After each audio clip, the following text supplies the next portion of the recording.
मेरा पहला उम्रा 2013 में हुआ। तो मैं माशाल्लाह से 5 उम्रा मैंने किया है अभी तक। एंड जब मैं पहले उम्रा में वहां गई ना और जब मैं वापस आई, सबसे पहली तब्दीली मेरी जिंदगी में ये आई कि मैंने 5 वक्त की नमाज पढ़ना शुरू कर दी। नॉट ऑन टाइम बट पढ़ती थी। चेंजेस, हर चीज ग्रेजुअली आती है।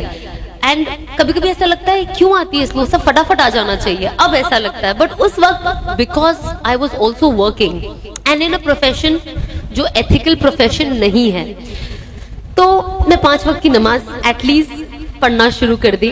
भले कज़ा हो जाती थी, कभी कभी शुरुआत में कुछ मिस हो जाती थी, लेकिन मैं पढ़ लेती थी।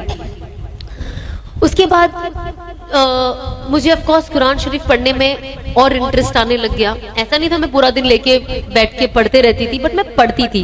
अब अगर मुझे किसी ने बता दिया कि इशा के बाद सूरा मुल्क पढ़ना बहुत जरूरी है, कब्र में आपकी हिफाजत करेगा, तो मैंने वो एक वजीफा, मैंने कहा इसकी मुझे बहुत ज्यादा जरूरत है, मैंने वो हर इशा के बाद पढ़ना शुरू कर दिया।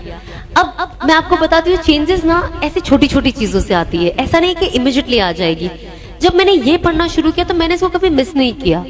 उसके बाद मैंने किसी से सुना कि सूरा वाक़िया पढ़ना चाहिए मगरिब के बाद, तो बहुत अच्छा है, इससे बहुत फायदे। फिर मैंने सूरा वाक़िया पढ़ना शुरू कर दिया। फिर एक बार मेरी बहन ने मुझे बोला कि जुम्मा के दिन ना सूरा काफ पढ़ना चाहिए, उससे अगले जुम्मा तक अपनी प्रोटेक्शन होती है और चेहरे पे नूर आता है। मैंने कहा अच्छा।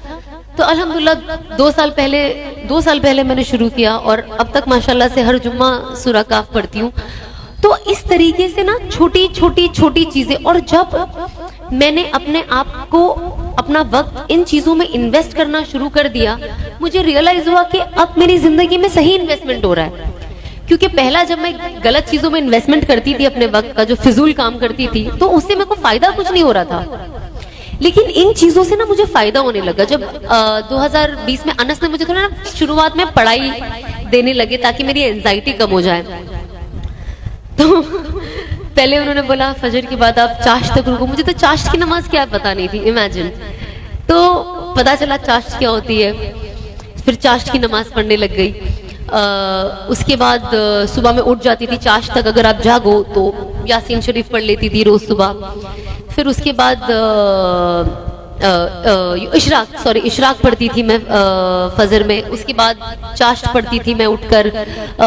बोले रोजी के लिए, रोजी तो सब कुछ ही होती है ना। आज आप रोजी का वजीफा डालो, देखो आप कितने लोग पढ़ते हैं। अगर आप काउंट कर सकते होगे तो अगर 200 का मजमा होगा, और अगर काउंटर में काउंट कर सकूं तो हर कोई पढ़ लेगा, बिकॉज रोजी किसको नहीं चाहिए। तो